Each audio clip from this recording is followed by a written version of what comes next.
नमस्कार, स्वागत है आप सभी का न्यूज़ 18 के डिजिटल प्लेटफॉर्म पर। मैं हूं आपके साथ आपकी होस्ट चित्रा शर्मा। संसद का मॉनसून सत्र 21 जुलाई को शुरू हुआ और बतौर राज्यसभा के सभापति दिन में उपराष्ट्रपति जगदीप धनखड़ ने राज्यसभा की कार्यवाही का संचालन भी किया। लेकिन 21 जुलाई की रात भारत के उपराष्ट्रपति के आधिकारिक एक्स अकाउंट पर उनका इस्तीफा आ गया। राष्ट्रपति को लिखे इस इस्तीफे में जगदीप धनखड़ ने अपनी सेहत का हवाला दिया, लेकिन विपक्ष और कई राजनीतिक विश्लेषकों का कहना है कि उनके इस्तीफे की वजह सिर्फ उनकी सेहत नहीं लगती। धनखड़ के इस्तीफे पर अटकलें इसलिए भी लगाई जा रही हैं क्योंकि इस महीने की शुरुआत से ही एक कार्यक्रम में उन्होंने कहा था कि वह अगस्त 2027 में रिटायर होंगे। उपराष्ट्रपति के सचिवालय ने कुछ समय पहले ही उनके आने वाले समय में जयपुर के कार्यक्रम की घोषणा भी की थी।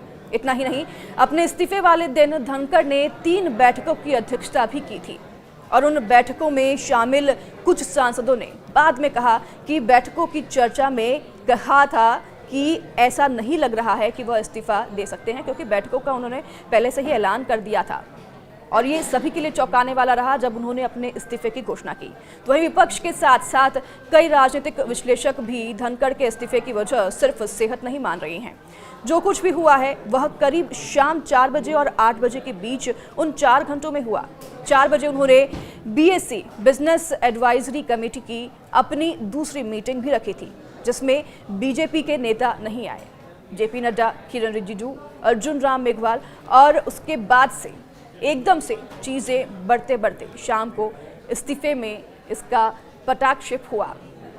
तो वहीं पर अटकलें यह भी हैं कि धनखड़ को हटाने की बात हो रही थी। इसके अलावा न्यायपालिका के खिलाफ धनखड़ की बयानबाजी को भी मोदी सरकार के साथ रिश्ते बिगड़ने की एक वजह समझी जा रही है। धनखड़ के इस्तीफे के पीछे एक वजह राज्यसभा में उनकी ओर से जस्टिस यशवंत वर्मा के मामले में विपक्ष के प्रस्ताव को मंजूरी देना भी माना जा रहा है। तो वहीं धनखड़ के इस्तीफे के बाद विपक्षी दलों के जो बयान सामने आए हैं उससे ऐसा लगा कि विपक्ष को भी इसका अंदाजा नहीं था। तो वहीं धनखड़ के अचानक दिए इस्तीफे पर विपक्ष के कई नेताओं ने सवाल उठाए हैं।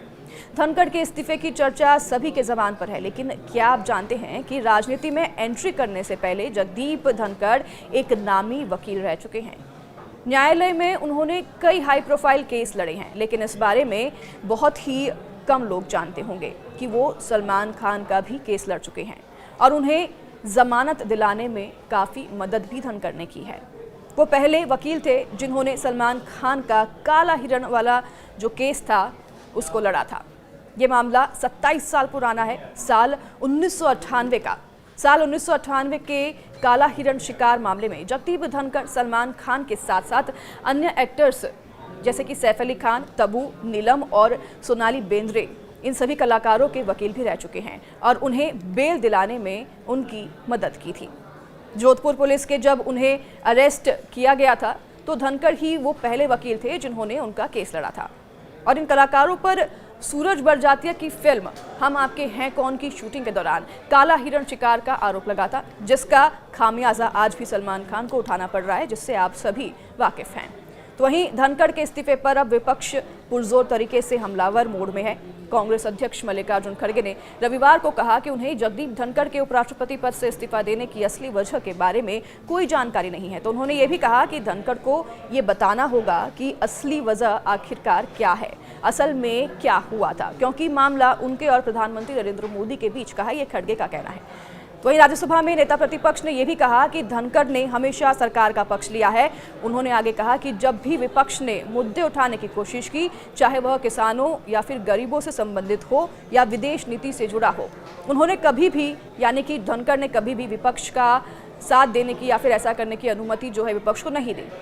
तो वहीं कांग्रेस अध्यक्ष मल्लिकार्जुन खड़गे ने रविवार को बयान दर्ज करवाते हुए कहा कि उन्होंने जगदीप धनखड़ के उपराष्ट्रपति पद से इस्तीफा देने की असली वजह के बारे में कोई जानकारी नहीं है और उन्होंने ये भी कहा कि धनखड़ को ये बताना होगा साफ तौर पर कि असल में आखिरकार हुआ क्या और उन्होंने क्यों इस्तीफा दिया, क्योंकि उनका ये साफ तौर पर मानना है कि ये मामला प्रधानमंत्री नरेंद्र मोदी से जुड़ा हुआ है। वहीं राज्यसभा में नेता प्रतिपक्ष ने कहा कि धनखड़ ने हमेशा से सरकार का पक्ष लिया है। ये तमाम बातें अब विपक्ष की ओर से उठ रही है, विपक्ष लगातार सवाल खड़े कर रहा है। तो अब इंतजार है कि धनखड़ कब सामने आएंगे, कब अपना बयान दर्ज कराएंगे। हालांकि ये साफ तौर पर कहा गया है कि स्वास्थ्य खराब होने की वजह से उन्होंने इस्तीफा दिया है।